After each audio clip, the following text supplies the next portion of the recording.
जय हिंद साथियों, स्वागत है आप सभी का इस अगले वीडियो में। और आज की क्लास में हम लोग एक ऐसी स्ट्रेटेजी बनाएंगे कि जो आने वाले उत्तर प्रदेश में पुलिस भर्ती प्रोन्नति बोर्ड द्वारा कांस्टेबल के पदों पर विज्ञापन जारी किया गया, उसमें हम 50 दिनों में ऐसी पढ़ाई करके अपना एक स्थान पक्का कर सकते हैं। उसमें हमें किस तरीके की पढ़ाई करनी होगी उस पर चर्चा करेंगे। और दूसरी बात यह है कि हमने देखा कि स्टूडेंट के कई सवाल थे, तो वो मैंने यहाँ पर लिख रखे हैं कि सर एग्जाम डेट कब हो सकता है पेपर, क्या आचार संहिता लगने के बाद एग्जाम डेट बढ़ सकती है, क्योंकि आपको पता है 24 में चुनाव है। और आपने तैयारी, यानी कई लोगों ने पूछा कि सर आप बताएं आपने कैसे तैयारी करी थी, नोट्स या किताब कौन सी पढ़ें, कैसे समझें कि किताब में जैसे आप कोई पढ़ रहे होंगे तो क्या चीज़ इंपॉर्टेंट है, कैसे समझेंगे, पेपर का लेवल क्या रहने वाला है, उसके साथ साथ ट्रिक से पढ़ना सही है या गलत है, जीएस नहीं याद होता है क्या करें, मैथ सॉल्व नहीं कर पा रहे हैं क्या करें, दूसरी चीज़ क्या बड़ी परीक्षाओं की भी तैयारी इसके साथ आप कर सकते हैं या नहीं कर सकते हैं, तीसरा है कि आपके सिलेक्शन में हमारी क्या भूमिका होगी, हम आपको किस तरीके से आखिरकार मतलब आपकी क्या हेल्प कर सकते हैं कि ताकि आप सिलेक्शन जो है आपका जो है नंबर अच्छे से अच्छे आ सकें और आप अपना उसमें सिलेक्शन पक्का कर सकें। देखिएगा, ये सब बातों पर चर्चा करने से पहले एक सुझाव है आपको, और सुझाव ये है कि बाकी चीज़ों पर हम चर्चा कर लेंगे बाद में, लेकिन सुझाव ये है कि अगर आप फॉर्म भरने अभी जाएंगे, क्योंकि नोटिफिकेशन आ गया है, तो लोग जब भी फॉर्म भरने आप जाएं तो आप उसमें आपकी जो भी क्वालिफिकेशन है उस क्वालिफिकेशन का आप सबसे हायर वाला आप उसमें चीज़ भरें। जैसे आप पता चले कि आप 12th पास किए हैं, आप 12th के अलावा अगर आपने BA BSc BCom या IIT जे या BTech MTech कुछ भी आपने कर रखा है, तो आप उसमें वो चीज़ आप मेंशन जरूर करिए। उसका रीजन ये है कि जब भी फाइनल लिस्ट आती है, फाइनल सिलेक्शन होता है, तो उसकी एक पूरी लिस्ट आती है और उस लिस्ट में सबके नंबर उसमें लिखे होते हैं। तो हमने जो देखा था, क्योंकि जब मेरा सिलेक्शन हुआ तो मेरे जितने नंबर थे उसी में से उतने ही नंबर में लगभग 12 या 13 लोग थे उतने ही नंबर के। और अगर कई बार ये मामला फंसता है कि अगर कुछ लड़कों को सेलेक्ट करना होता है, कुछ को बाहर करना होता है, तो मान लीजिए उतने ही नंबर थे और लास्ट में अगर कोई आप आ रहे हैं या अगर सिविल और PSC मिलने की बात आ रही है और कुछ ही लड़कों को लेना है, उनमें से कुछ को PSC में भेजना है, कुछ को सिविल में, तो जिनके नंबर ठीक ठाक रहेंगे उनको सिविल दे देंगे, जिनका कम रहेगा मतलब जिनके उसमें देखेंगे कि नंबर तो सबके बराबर है लेकिन इनकी क्वालिफिकेशन सबसे ज्यादा किसकी है, कौन कौन सी ठीक क्वालिफिकेशन, उनको सिविल में भेज देंगे। या अगर लास्ट में आप हैं, अगर खड़े हैं लास्ट पायदान पर, ये देखेंगे इनमें से अगर पता चले कि 10 लोग उतने ही नंबर पे हैं और अगर किन्हीं से 3 ही को सेलेक्ट करना है, 4 को ही, तो देखेंगे किसकी क्वालिफिकेशन सबसे ज्यादा है, उन्हीं को सेलेक्ट कर दें, उतने ही नंबर पे आपको बाहर कर देंगे वो। तो इसलिए क्वालिफिकेशन जो सबसे ज्यादा आप वो भर दीजिएगा। वो अगर बोले आपको कैफे वाला कि इसमें सर इंटर ही पास मांगता है, कहते इंटर कुछ नहीं, तुम भरो पहले, फिर बाद में बताएंगे आपको, है ना। देखो अब इस पर चर्चा करेंगे। देखिएगा एग्जाम डेट, देखिएगा आपको ये पता है कि 11 फरवरी वाली जो बात है वो इस तारीख पर तो एग्जाम होना थोड़ा सा मुश्किल, थोड़ा सा नहीं कंफर्म है कि एग्जाम नहीं होगा, क्योंकि RO पहले से घोषित कर चुका है, जो UPPSC है उसने बता दिया है कि RO का एग्जाम होना है। हाँ, लेकिन इस बात से हम सचेत हो सकते हैं कि 11 फरवरी को एग्जाम नहीं होता, लेकिन हो सकता, लेकिन इसके बाद तो हो ही सकता है, 12 13 15 20 28 30 पर जो भी होगा उसमें तो हो ही सकता है। तो इस बात के लिए कहीं ना कहीं फरवरी या मार्च में आपका एग्जाम हो सकता है। हाँ, इसके आगे का हम आपको सांत्वना इसलिए नहीं देंगे क्योंकि विभाग है वो कुछ भी कभी भी कुछ भी कर सकता है ना। तो देखिएगा इस बात से इसकी संभावना यह है कि यही एक डेट के आसपास हमें अपना मान करके 50 दिन की स्ट्रेटेजी तैयार करेंगे कि 11 फरवरी के बाद किसी भी दिन एग्जाम हो सकता है। क्या आचार संहिता लगने के बाद पेपर की डेट बढ़ेगी? जैसे आपको पता है कि आचार संहिता लग जाती है तो बहुत सारी चीज़ों पर रोक लग जाती है, तो उनमें जैसे कि पेपर की डेट वगैरह ये सब चीज़ें अनाउंसमेंट नहीं हो पाता है। लेकिन हाँ, आपको बता दें कि अगर मान लीजिए विभाग ने पहले से अभी 2-4-10 दिनों में अगर ये अनाउंसमेंट कर दिया कि हम फला तारीख को एग्जाम कराएंगे, तो भले आचार संहिता उस समय लगी रहे, पेपर हो जाएगा उस समय, क्योंकि पहले से ही ये बात क्लियर हो चुकी है और डिसाइड हो जाती है, तो उसमें कोई दिक्कत नहीं आती है। ठीक है, आपने कैसे तैयारी करी? देखो दोस्त, हमने तैयारी क्या करी, हम दरअसल ये था कि चाहे वो जब हम SSC GD का पेपर निकाले, MP पुलिस का 2 बार निकाले, अभी यहाँ ड्यूटी कर रहे हैं। आप देखिए, आप हमारे सिलेक्शन में सबसे हमारी जो तैयारी थी वो सबसे बड़ी तैयारी हमारी स्टूडेंट के माध्यम से होती थी। जैसे हम जिस बैचों में पढ़ते थे ना भैया, उसी में पढ़ाते भी थे। अब आप ये कह सकते हैं ये कैसे संभव है? जैसे मान लीजिए होता है कि चीज़ें ऐसी थी कि समस्याएं थी, तो पढ़ना भी था और पढ़ाना भी था। तो और पढ़ाने का मतलब ये है कि पढ़ाने के कारण हम बहुत मेहनत किए कि लोगों के मन में कोई सवाल ना छूटे। और आपको पता है, जो लोग अभी पढ़ चुके होंगे, कई लड़कों का ये अभी कुछ दिन पहले भी सजेशन आया था कि सर आप ऑनलाइन क्लासेज जो है यूट्यूब पे अवेलेबल करवाइए अपनी, और हम कोशिश भी किए हैं। अभी 2-3 चैप्टर 4 पढ़ा दिए हैं और आने वाले 1 महीने में आपको पूरा का पूरा रीजनिंग आपको उसमें मैं पढ़ाऊंगा, उसमें कोई दो राय नहीं है। अभी ये वीडियो आपको बना दे रहा हूँ, इसके बाद आज या कल से आपके 2-2 3-3 वीडियो हर एक चैप्टर के उसमें चलने शुरू हो जाएंगे, आपको अपलोड होना। और उसकी पूरी हमने एक प्लेलिस्ट बनाई है, अगर आप रीजनिंग पूरा पढ़ना चाहते हैं तो उसमें हमने उसमें हर एक वीडियो का 1 2 3 4 5 पूरा नंबर पड़ा हुआ है, और उसके साथ साथ नंबर के साथ साथ चैप्टर के नाम पढ़े हैं। जैसे आप मान लीजिए कोई चैप्टर आपको आ रहा है तो उस चैप्टर को आप जैसे 4-5 वीडियो बीच में होंगे उसको छोड़ दीजिए, अगले चैप्टर पे आ जाइए। वो चैप्टर आपको आ रहा है उसको छोड़ दीजिए। और मैंने सभी चैप्टरों को एक एक टॉपिक में बांट करके पढ़ाया है कि इसको जैसे कोई चैप्टर है तो उसको 3-4 भागों में तोड़ दिया है, तो एक वीडियो में इस टॉपिक के क्वेश्चन आएंगे तो सॉल्व करना, ये सब कुछ मैं बताया हूं, आप उसमें जाकर के देख सकते हैं। ठीक, नोट्स या किताबें कौन सी पढ़ें, सबसे बड़ी बात यही है भैया किताबें का। देखिएगा 4 सब्जेक्ट आपके यहाँ आने हैं, एक आना है आपका हिंदी, दूसरा आना है आपका जीएस, तीसरा आना है गणित, और चौथा आना है आपका रीजनिंग। ठीक है, देखो बाबू, अगर आपने इसके पहले कहीं पर भी पढ़ाई करी है, किसी कोचिंग में आप पढ़ चुके हैं, किसी ऑनलाइन या ऑफलाइन कहीं पढ़े हैं, तो हिंदी की मैं बात करूं, अगर आपके पास कोई भी किताब है जिसको आप थोड़ा बहुत पढ़ चुके हैं, थोड़ा बहुत पढ़ने का मतलब यह है कि कभी कभार पन्ना पलट लेते थे आप और थोड़ा बहुत आप पढ़ चुके हैं, तो जो भी किताब आपके पास है उसी किताब को आप पढ़िए और उसी किताब को बार बार पढ़ने की कोशिश करिए। ठीक है, और अगर आपके पास बुक नहीं है तो मैं आपको सजेस्ट करूंगा कि एक राजपाल की किताब आती है हिंदी की, वो ले लीजिए आप। और उस बुक की सबसे खास बात यह है कि हमने जो देखा उसकी लैंग्वेज थोड़ी सी आसान है, और उसके में जब क्वेश्चन पहले तो जो बताया गया है और उसी से संबंधित जो है पीछे सवाल दे दिए गए हैं, तो कहीं ना कहीं मैंने देखा है कि उसको पढ़ने में, और आप अगर मान लीजिए किसी टीचर या यूट्यूब या ऑनलाइन ऑफलाइन नहीं पढ़ना चाह रहे, आप अब उस बुक से पढ़ लीजिए, उसके बाद पीछे क्वेश्चन आप देखेंगे तो कहीं ना कहीं आपके 70 से 80% चीज़ें ऐसी होंगी कि उस पढ़ करके ही आप उसको सॉल्व कर लेंगे, कोई दिक्कत उसमें नहीं आएगी। अब उसके बाद जीएस की हम बात कर लेते हैं। देखिएगा जीएस में अगर आपने कहीं ऑनलाइन ऑफलाइन पढ़ रखा है, आपको कोई नोट्स मिली है या पीडीएफ मिला है, तो आप देखिएगा दूसरी चीज़ों के पीछे आप मत भागिएगा। जैसे देखिएगा जीएस की बात मैं बता देता हूँ, कुछ लोग गलती बहुत तगड़ी करेंगे इसमें। देखिएगा आप क्या करेंगे, ये पता चले जीएस की कुछ लोग, देखिए जीएस के सबसे अच्छी तो लूसेंट है, इसमें कोई दो राय नहीं है। अच्छा, इसके लिए मैं सजेस्ट करता हूँ क्योंकि इसमें तथ्यात्मक चीज़ें दी गई हैं, कौन कौन सी पॉइंट है, पूरी की पूरी जो जीएस है इसी में कवर कर दी गई है। तो मेरा सलाह यही है कि आप कोशिश ये करिए, अगर आपके पास कोई अभी तक स्ट्रेटेजी नहीं है कि हमको क्या पढ़ना है, कैसे रिवीजन करना है, तो आप लूसेंट ले लीजिएगा और उसको 3 से 4 बार आप कम से कम, 1 महीना बचा है तो 2-3 बार तो कम से कम आप उसको पूरा का पूरा पढ़ ही डालिएगा।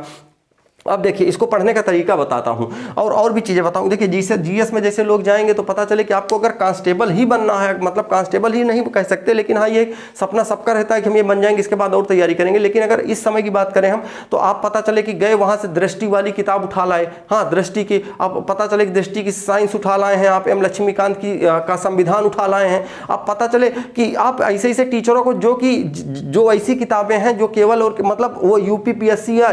यूपीएससी के लिए ही काम आती हैं, और उनको पढ़ करके आपकी जो है सोचने समझने की क्षमता तो बढ़ जाएगी, लेकिन क्वेश्चन आपके जो टकराएंगे वो वहां से नहीं सॉल्व होंगे, ये पक्का है। तो आप कोशिश ये करिए कि जो तथ्यात्मक चीजें हैं जहां से आप पढ़ चुके हैं उसी को बार बार रिवीजन करते रहिए लगातार। ठीक है, तो लूसेंट ले लीजिए। अच्छा, आप जैसे देखिए एक सवाल इसमें हमने लिखा है कि कैसे समझेंगे कि किताब में क्या इंपॉर्टेंट है। जैसे लूसेंट आपने संविधान एक बार पढ़ लिया, संविधान आपने पूरा उठाया, उसको पूरा पढ़ लिया, उसके बाद आपको क्या करना है कि जो है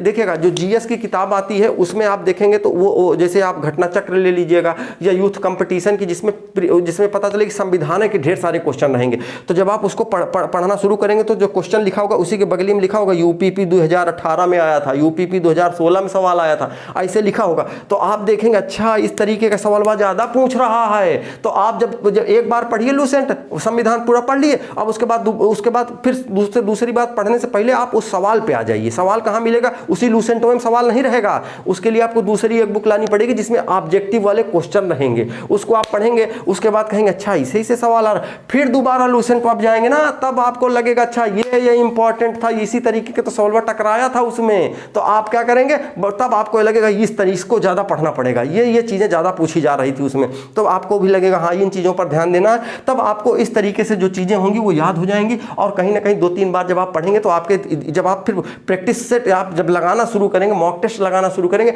तब आपको क्वेश्चन में कुछ टकराएंगे इधर अगल बगल वाले, अच्छा ऐसा पूछा था, हाँ ये था अनुच्छेद 17, अनुच्छेद 21, अनुच्छेद 18, ये इसमें तो ये था, उसमें ये नहीं था। तो आप लगाने का तरीका, और देखिए ये केवल बातें सुन करके नहीं होगा, मेहनत करना पड़ेगा आपको। नहीं सोच रहे हो कि केवल सुन के कि हाँ तो सब मजा आ रहा है, मजा नहीं आएगा, पढ़ना पड़ेगा। 2-3 घंटे लगेगा आपको एक चीजें समझने में, एक आपको पता लगता है ये लूसेंट, आप पता चले कि संविधान आप पढ़ेंगे तो हो सकता है आपका 4-5-6 घंटे लग जाए, तो वो उसमें आप पूरा उसको रिवीज पढ़ डालिए, उसके बाद दूसरे फिर क्वेश्चन पेपर पे आ जाइए जो आए थे, फिर उसके बाद इस पे जाइए संविधान वाले पे। इसी तरीके का आप इतिहास का पढ़ लीजिए, इसी तरीके से विज्ञान का पढ़ लीजिए। और एक चीज और बता दें आपको, जो ये सब जो पढ़ाया जाता है ना, जो पेपर आपका होगा, वो पेपरवा में से 60-70% जो प्रीवियस ईयर में सवाल आया था भैया वही टकराते ही हैं, वही आते हैं और उन्हीं से आप लगा ले जाएंगे सवाल, कोई दिक्कत नहीं आएगी। ठीक है, अब बात कर लेते हैं गणित की। देखो भैया ये गणित ऐसा है, गणित ऐसा चीज़ है कि गणित तो जैसे कि खासकर बहुत सारे लोगों को ऐसा लगता है कि गणित हमसे लग नहीं पाएगी। देखो दोस्त, लगाना सीखिए तभी आएगी। अब इसके लिए आपको मैं बताता हूं कि पहली चीज़ तो जैसे गणित में आप चैप्टर पढ़िए, तो जरा सा गणित के लिए आपको मैं किताब बता देता हूं। देखिएगा, मैं एस.डी. यादव को इस चीज़ इसलिए सेलेक्ट करता हूं इसमें, एस.डी. यादव को। उसका रीजन ये है क्योंकि देखिएगा ये जो है एस.डी. यादव की एक किताब आती है। देखिएगा आप क्या करिएगा, मैं आपको बता रहा हूँ। देखिएगा आपको ये बात पता है कि हमारे दिल्ली में जो टीचर पढ़ा रहे हैं उनमें से चाहे मतलब जो भी हैं, मैं नाम किसी का नहीं लूँगा, टॉप लेवल के, देखिएगा वो 2-3 टीचर 4 ऐसे हैं कि जो सही बात है कि जो मैथ के मतलब ज्ञाता हैं। तो बात ऐसी है कि अगर हम क्या करेंगे, उनकी भी किताबें मार्केट में हैं, बहुत अच्छा पढ़ाते हैं वो, इसमें कोई दौरान। लेकिन अगर आपको सीजीएल जैसे पेपर की तैयारी करनी है तब उनसे पढ़िए और उनकी किताबें तब आप पढ़िए। अच्छा एक चीज़ और है, सीजीएल उजीएल आपको पढ़ना है तो उनकी किताबें बिना पढ़े आप पास भी नहीं हो पाएंगे। लेकिन इसके पढ़ने के लिए आपको उनकी जो किताबें आती हैं उनको आपको पढ़ना थोड़ा सा मतलब मुझे इसलिए, क्योंकि उसमें ऐसी ऐसी चीज़ें दी गई हैं जो बहुत टॉप लेवल की हैं, वो आपके एग्जामों में पूछबे नहीं करता। अब जो आसान चीज़ें आपको, अब आप कह सकते हो कि सर कठिन वाली चीज़ें आ जाएंगी तो क्या आसान नहीं आएंगी? तो भैया लगा के देख लेना, मेरा जो अनुभव रहा है वो मैं आपको बता रहा हूँ। ठीक है, तो आप लगा के दे। अभी मैं एग्जाम्पल दे करके भी आपको समझा सकता हूँ, नंबर सिस्टम के 2-4 एग्जाम्पल दे दूंगा, कह दूंगा यूपी पुलिस में आप लगा के दिखाओ इस तरीके के सवाल कभी आए हैं, और यही कह दूंगा कि यूपी पुलिस वाले जो सवाल हैं ये बताओ कि एसएससी जीडी वाले में आए कभी। और लेकिन वो मैं आपको बहुत ज़्यादा वो नहीं कर, जो मेरा अनुभव है वही मैं आपको बता रहा हूँ, सेम वही करना है और तभी ये सब चीज़ें मतलब सफल हो पाएंगी 50 दिन में।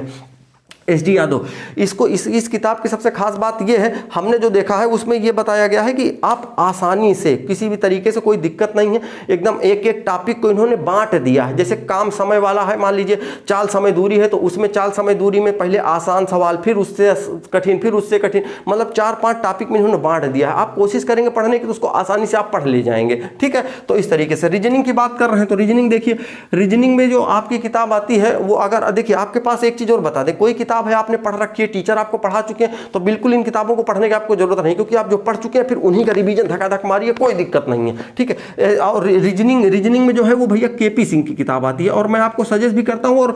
लड़कों के लिए ये इसलिए सजेस्ट करता हूं क्योंकि इसमें भी जो चीज़ दी गई है एक एक टॉपिक वाइज बांट करके पढ़ाया गया है। और मैं भी कोशिश यही करता हूँ कि मतलब क्वेश्चन भले ही मैं 2-3 किताबों से लेता हूँ जब मैं पढ़ाता हूँ, लेकिन टॉपिक जब बांटता हूँ तो उसमें कहीं ना कहीं ये चीज़ें दी गई हैं कि इसको यहाँ से बांट दीजिए, इसको यहाँ से बांट दीजिए, बांट करके आप पढ़ेंगे आपको चीज़ें समझ आएंगी। उसके बाद जब आपका एक चैप्टर कंप्लीट होगा, 2 कंप्लीट होगा, तो आप देखेंगे कि जब आप मॉक टेस्ट सॉल्व करेंगे बाद में, तब आपको ये चीज़ दिक्कत नहीं समझ आएगी। आपको लगेगा हाँ यार इस चैप्टर में पढ़े थे, देखो ये सवाल लग गया है आज, तो वही समझ आएगा। और आप सोचो, पहले कोशिश ये करना कि लगभग आप 50 दिन भले ही, लगभग 25 से 30 दिन आपको लगातार पढ़ना है, प्रैक्टिस सेट पे नहीं जाना है 30 दिन, क्योंकि अगर शुरू में चले जाएंगे आप हो जाएंगे डिमोटिवेट, आपके नंबर आएंगे नहीं ज़्यादा, पढ़ाई कर दोगे बंद। तो देखो डरना नहीं है। देखो एक बात और बताएं, अभी भले 20-25-50 दिन का समय बचा, जब हाई स्कूल इंटर की यार पढ़ाई करते थे ना तो इतना ज़्यादा नहीं पढ़ते, जब पेपर ऊपर आने वाला होता था तब तो पढ़ना शुरू करते थे, घर वालों के सर फेल हो जाएंगे तो क्या होता था, पढ़ना शुरू कर देते थे। और आप देखते होंगे यार हमको तो लग रहा है हमारे यार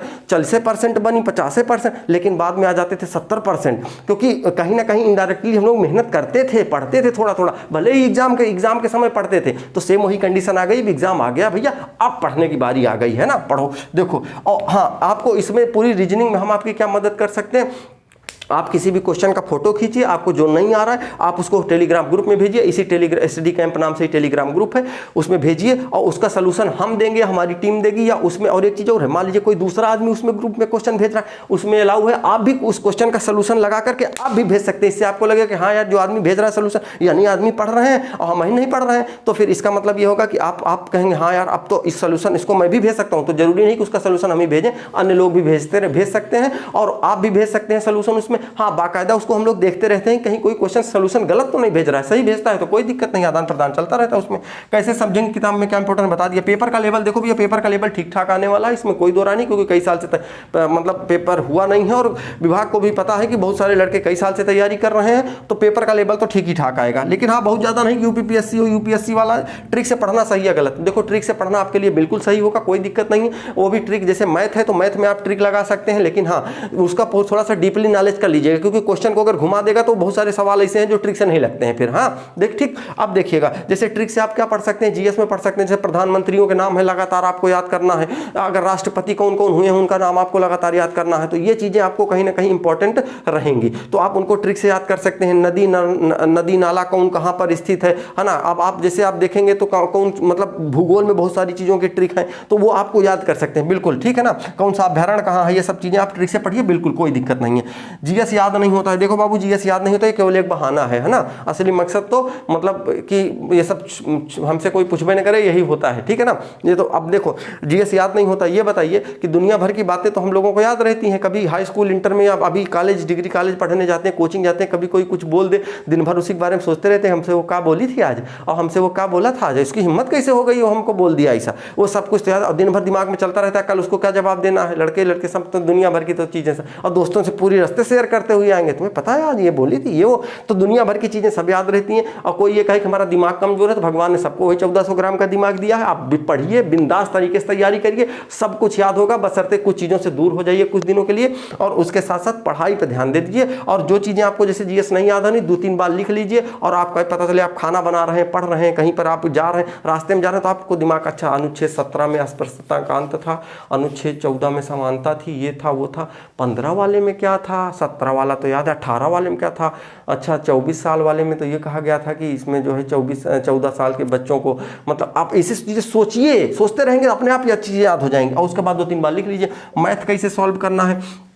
एक एक टॉपिक उठाइए और उस टॉपिक को आप जो टीचर में पढ़ रहे हैं वो जहाँ से वहाँ से आप पूछ लीजिए, नहीं तो आपको यूट्यूब में उस टॉपिक को आप सीधे लिखिए और उसके बाद उसका वीडियो देखिए, और एक ही टीचर से कोशिश करें आप पढ़ने की। जैसे ये है कि एक चैप्टर इस टीचर से पढ़ लिए, दूसरा वहाँ कूद के पढ़ लिए, आधा वहाँ जा रहे हैं, तो अब उसमें तो आपको दिक्कत आएगी, क्योंकि एक टीचर जब भी 2-3-4 वीडियो बनाता है तो उसको इतना जरूर पता रहता है कि हमको बच्चे को संतुष्ट करना है। वो चाहे शुरू में हो सकता है कुछ चीज़ें बताएगा, कुछ बीच में, कुछ लास्ट में, आपको लगता है जो आप जानना चाहते हैं शुरू में बता दे वो 5 मिनट में, तो वो हो पाना थोड़ा सा मुश्किल होता है एक टीचर के लिए, है ना। क्या बड़ी परीक्षाओं की तैयारी कर सकते हैं, हाँ आप तो तुम लोग डीएम बनोगे यही 2 महीने में ना, तो वही कहानी है। देखो भैया कई लोग कहते थे सर ये हम तो अभी हमारा आरओ का एग्जाम लगा है, पीसीएस का भी, तो देखो भैया आरओ बन लो या तो पीसीएस बन लो या तो ये बन लो, तीनों में एको हाथ नहीं आएगा। तो देखो आप क्या कर सकते हो दोस्तों, पहली चीज़ तो बड़ी परीक्षाओं की अगर आप तैयारी कर रहे हैं या करना चाह रहे हैं तो 2 महीने में बड़ी परीक्षाओं की तैयारी नहीं होती है, सिंपल सी बात है। अगर आपकी इसके पहले न्यू मजबूत है, अगर आप आरओ पास कर सकते हैं, पीसीएस पास कर सकते हैं, तो ये तो फिर आसानी से निकल ही जाना है। हाँ लेकिन इसमें मैथ रीजनिंग आपको थोड़ी ठीक होनी चाहिए आपकी। तो देखिए मेरा कहना मानते हैं जो लोग, भैया वो सिस्टम यही है कि आप अगर अभी इसके पहले कभी तैयारी नहीं किए हैं किसी चीज़ की, पीसीएस की, या जो लोग तो हमारे कई साथी हैं जो कर रहे हैं उनका कोई दिक्कत नहीं है, लेकिन जो अभी तक नहीं किए हैं, नए नए हैं, वो केवल इसी चीज़ की तैयारी करें, पुलिस की तैयारी करें, इसका पेपर दे लें, उसके बाद उसमें जुटे, फिर कि लगे कि अब इसके बाद उसी में हमको जुटना है और हमको फिर जो भी बनना है आप वो बनिए, कोई दिक्कत नहीं। लेकिन हमारी सलाह यही है कि आप पहले इसी की तैयारी करें। आगे आपके सिलेक्शन में हमारी क्या भूमिका होगी, देखिएगा हमारी भूमिका यही होगी कि आपके जो भी चाहे वो विभाग से संबंधित सवाल हो, जैसे विभाग होगा कि डॉक्यूमेंट्स वगैरह क्या है, वो सब मैं बता दूंगा यार, कोई दिक्कत नहीं। आपका क्या कहते हैं, आपका मेडिकल भविष्य में कैसे होगा, डॉक्यूमेंट्स में क्या क्या होनी चाहिए, भैया पहले पेपर, ये पेपर जरूरी है, पेपर आपको हम डॉक्यूमेंट्स बता देंगे सब कुछ, फॉर्म भरो पहले 1-2 दिन में, 4 दिन में जब भी हो, और उसके बाद केवल पढ़ो, क्योंकि पढ़ने के बाद रिजल्ट में आने में 1.5 से 2 महीना लगे। दौड़ कैसे करना है, मेडिकल कैसे होगा, अगर किसी के मेडिकल में दिक्कत है तो कैसे निकालें, क्या करें, उसको कैसे सॉफ्ट, मतलब आँख किसी की ठीक नहीं है या पैर किसी का ठीक नहीं, किस तरीके से क्या प्रैक्टिस करके उसको सही के सब बताएंगे दोस्त, कोई दिक्कत नहीं है। लेकिन हाँ आप ये है पहले पेपर नहीं होगा तो सबके सब डॉक्यूमेंट्स धरे रह जाएंगे, और उसको कोई देखने वाले की तो दूसरे को तो देखने वाली बात छोड़ो, आप खुद नहीं देखोगे, ठीक है ना, तो वो अधिकारी का देखेंगे, ठीक है। और उसके बाद आपको मेरी जो सलाह है, देखिएगा मेरी सलाह दोस्त केवल इतनी सी है कि अगर आप कर सकते हैं तो फालतू चीज़ों से पहली चीज़ तो पूरी तरीके से बचें। फालतू चीज़ों का मतलब ये है कि मोबाइल आप कम चलाएं, केवल पढ़ने के लिए ही चलाएं, वरना रील्स और ये जो इंस्टाग्राम और तमाम तरीके की चीज़ें हैं यहाँ पर अगर आप भिड़े रहेंगे तो दिमाग की याद करने की क्षमता और बहुत सारी चीज़ें इससे घटती भी हैं, ठीक है। तो आप इनसे दूर रहें, और इसलिए दूर रहें क्योंकि आपको ये समय आपका बर्बाद कर देंगी, ठीक है ना। और देखिएगा समय अगर हम लोग बर्बाद करेंगे तो फिर समय हमें भी बर्बाद कर देता है एक दिन। तो कोशिश ये करिए इन चीज़ों से दूर रहिए, और उसके साथ साथ जो है कि एक चीज़ ध्यान रखिएगा कि आपको रेगुलर पढ़ाई करना है, रेगुलर प्रतिदिन। आपको ये नहीं कि किसी शादी में किसी बारात में प्रतिदिन आपको पढ़ाई करिए, आराम से प्रतिदिन आपको पढ़ना है। और हाँ बीच में आप डिमोटिवेट मत होइए, डिमोटिवेट होने का कोई जरूरत नहीं कि नंबर नहीं बढ़ रहा, कुछ नहीं, नंबर हमारे कम है,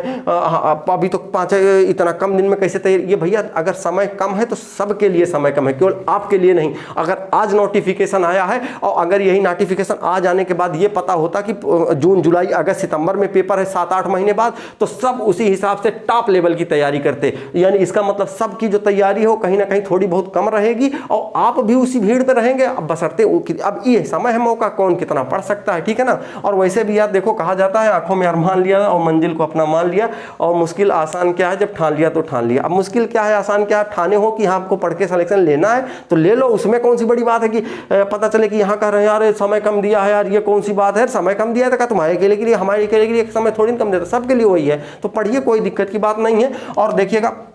वो एक कहते भी हैं कि जो IAS PCS जैसे जो लोग बनते हैं भैया, वो देखिएगा कभी कभी इंटरव्यू में कहते हैं कि सर हम तो बहुत कम पढ़े थे लेकिन हमको लग नहीं रहा था कि हमारा सिलेक्शन हो जाएगा। वैसे सेम आपके साथ होगा, आपको लगेगा कि यार हमको तो लग ही नहीं रहा था हमारे इतने नंबर आ जाएंगे, लेकिन हाँ ये है कि चलो ठीक है, आ गए, पढ़े थे, हमको लग रहा है और रात भर जागे हैं तो सिस्टम तो बनेगा ही, फिर पढ़ाई करिए हैं तो अब पढ़ते रहिए। और हाँ देखिएगा कुछ लोग पूछ रहे हैं कि सर कितने घंटे पढ़ें, ये भी एक समस्या है। देखो भैया वही कहानी है कि मतलब आपको कितने घंटे पढ़ने हैं ये मायने नहीं रखता, बस केवल पढ़ना है, बाकी काम के लिए आप समय निकाल लीजिए, बस वो बहुत है। बाकी अब मतलब आप ये समझ लीजिए केवल पढ़ना है। अगर इसके अलावा बाकी कोई काम है तो उसको जाके करके चले आएंगे, फिर पढ़ेंगे आराम से। भाई खाना खाना जाके चले आएंगे, खाना बनाना है, आप कोई बाहर रह के पढ़ रहे हैं या कहीं कोई काम के लिए बाहर मार्केट जाना है, जाएंगे, रास्ते में भी जाएंगे तो सोचते हुए जाएंगे, अच्छा ये चीज़ जाके अभी पढ़ना है, ये बाकी ही है। आप इस तरीके से पढ़िए, बिल्कुल सिलेक्शन होगा। डिमोटिवेट मत होइएगा, किसी तरीके की कोई समस्या समझ आती है यार हमको कमेंट करिएगा, देखिए इसी से वीडियो बना देंगे ना आपको कि आपको लगेगा। और वैसे भी आपको बता दें, अगर अब ये 2 महीने आप पढ़ लीजिए, अगर आपको मैं बता दूं सच्चाई ये है कि अगर आपकी जो ट्रेनिंग होती है, ट्रेनिंग की अगर आप 2 महीने शेड्यूल से अगर आप पढ़ लें तो आप ये समझ लीजिए कि ये तो कांस्टेबल है, आप SI की वैकेंसी आप निकाल सकते हैं, जिस हिसाब से ट्रेनिंग आपकी होती है। आप सोचिए मेरे जैसा आदमी जो 5 किलोमीटर दौड़ने से डरता हो, क्या तो दौड़ तो निकल गई। अब सोचिए उसी आदमी को पर डे 5-5, 6-6, 8-8 किलोमीटर दौड़ाया जा रहा हो, तब भी उस आदमी को थकावट नहीं महसूस होती है। अब आप सोचिए मेरे घर वाले से पूछेंगे, मतलब मुझे दौड़ने उड़ने में मेरा मन नहीं लगता है, लेकिन हाँ ये है कि दौड़ना, अब रेस निकल गई, नौकरी करने जाना है, मन नहीं है तब भी जाना है, तो अब वहाँ पहुँच गए तो ये हुआ। अब वहाँ तो सबके साथ देख के दौड़ गए यार, अब डेली दौड़ा रहे हैं 7-8 किलोमीटर, दौड़ो भैया ट्रेनिंग में, अब आपको भी दौड़ना पड़ेगा। कुछ लोग होंगे ना कहेंगे कि हम दौड़ नहीं पा रहे हैं, देखिए हम सबकी दौड़ निकलवाएंगे, परेशान मत हो, पेपर आप निकालो बस, ठीक है। और कोई सवाल हो आप कमेंट करिए,